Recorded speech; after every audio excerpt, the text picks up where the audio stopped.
The Gina and Maddie podcast. Right now, though, chatting to a friend of the show, Jen Muir. She runs Connected Parenting AU, author of Little People, Big Feelings, and co-host of the podcast Beyond the Chaos. She knows all when it comes to raising mini humans, and she joins us on the line. Good morning, Jen. Good morning, guys. Thanks for having me. Oh, thank you for jumping on the phone after tennis. How's tennis this morning?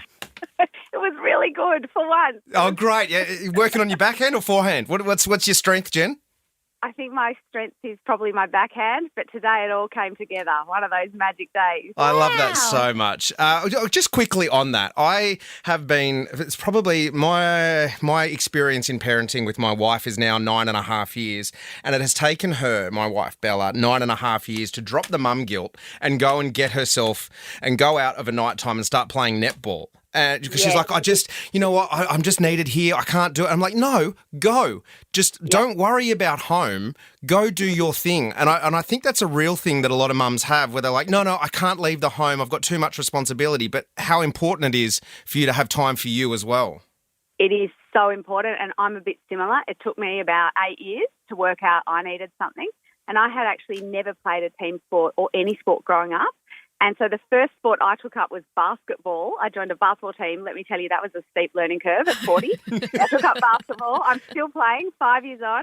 Was it more of a shock to the lungs or the knees? What was the first to feel it, Jen? I remember I did sprain an ankle early on, but I remember the first ball that got thrown to me on court, I literally, like a hot potato, I just threw it straight off the court, like, woo, get rid of it. Anyway, I got better, and I'm still playing with a team 5 years on, and I've taken up tennis only because I can foresee that basketball is not forever. Yeah, I love that. But just know that nothing's going to fall apart if you disappear from the house for 2 hours. It's going to be there when you come back. And actually going to do a sport for mums or dads, any parents, it actually, because it's a way of being very mindful. You know, if you're not a meditator, for example, going and focusing on your netball for 40 minutes, all you're thinking about is catching that ball, getting it to your teammate, getting it in the goal. You forget about all that to-do list and all that mental load just for that 40 minutes, and it is so good for you. And setting a good example, I guess, for the kids that you're raising as well. It's like you want your mum and dad to be those people, and you go, oh, that's what I can do when I become a parent. That's what I want to be as well. Completely. And if we're happier and more fulfilled, that absolutely rubs off on our kids as well. So, yeah, it's vital.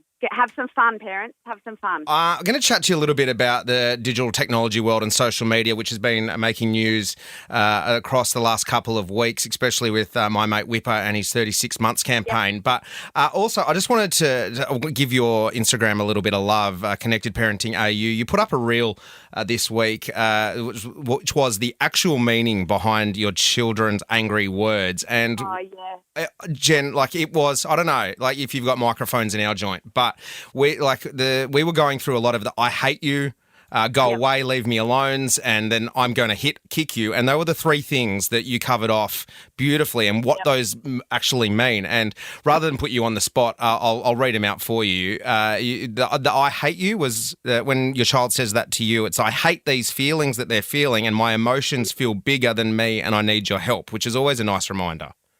It is, because when your child says, I hate you, or I know the next one is, go away, leave me alone, and we think, oh, what do I do? Should I stay? Should I go? And yet if we can view that as our child really talking to how hard those emotions are, and this is really common in deep-feeling kids.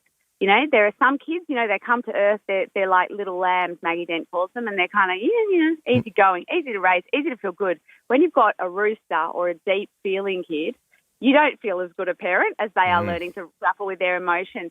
But actually, our kids learning to use their words to express, even though it's not really accurate in terms of they're not saying exactly what they mean, which is these feelings are so intense, they're actually showing signs of really great regulation.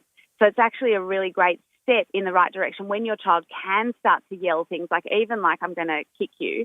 I work with a lot of parents and they've got an older child adjusting to a baby. I had one this week where their child keeps saying, I'm going to hide the baby behind the curtain, which is a little bit misleading. What does that mean? Yeah.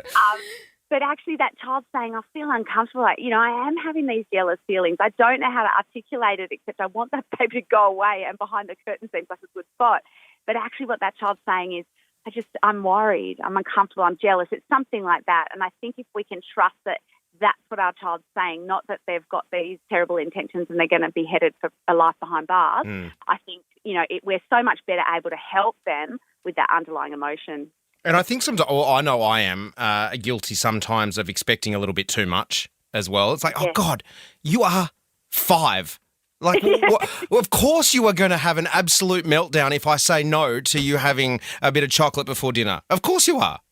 Yeah, and let's be honest, even at 45, we still have the odd meltdown when things don't go our way. So 100%. We're expecting our 5-year-olds. But, yeah, we do forget. And it's hard because they can sometimes talk, underwater, and we make the mistake of assuming because they've got all that language and they look so much bigger than they did as a baby that they've got that, ability to regulate emotions and just make good decisions. And that, in reality, it's such a long game. I've got a 14-year-old, almost 15-year-old, and I still have to remind myself we're not there yet. 100%. Okay, let's just touch on the social media stuff at the moment. 36 months is Whipper, Michael Whitfley. He's put together this campaign that he's putting to Parliament to get the legal age of social media increased from 13 to 16, which I think is really important.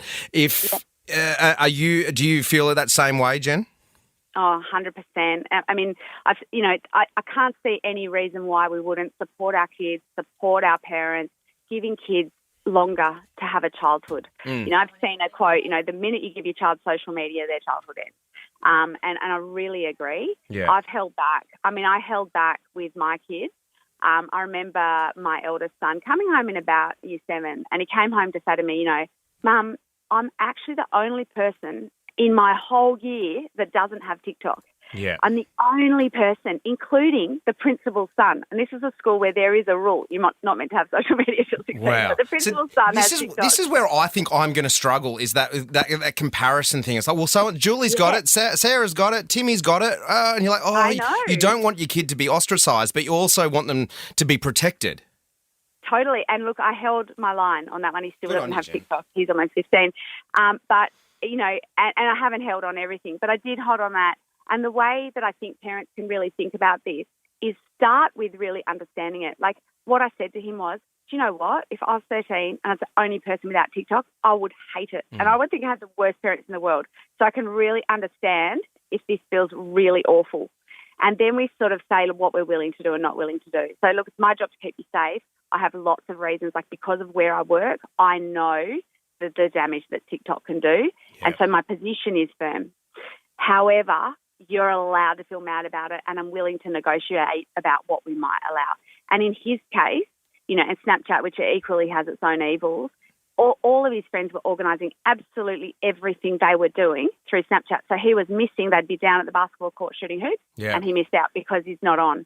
And so in the end, I did allow it with frequent. We have a screen contract for our kids. Yep. It details the rules of use. They have to dock they're not allowed their phones in bed. They're not allowed their phones in their rooms after 9. There's all these rules.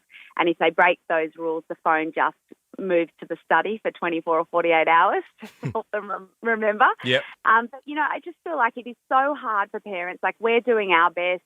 You've got it. It's not cut and dried. No. And if we had those laws in place, it would have meant that, for example, where I did have to sort of allow that Snapchat so that he was involved and able to make it with his friends, I think there'd be more of us on that side. It's about educating parents about the risks. I think a lot of people just don't realise what their kids are seeing and what's happening on there. 100%. And it's hard for us, I guess, to also understand. Our childhood was full of innocence without technology. When we came home from school finished. If you had a bad day at school with your friends, that was it. You came home was a safe place, but not anymore. You just watch Ready, Steady, Cook or something. Yeah, 100%. 100%. Go Tomatoes! No, capsicum. Jen, we are running out of time. I could talk to you for hours. We've got to get to some news and stuff. You're always welcome on our show. We really appreciate it so much. Anytime, guys. I love talking to you. The Gina and Maddie Podcast. For more great comedy shows like this, head to novapodcast.com.au.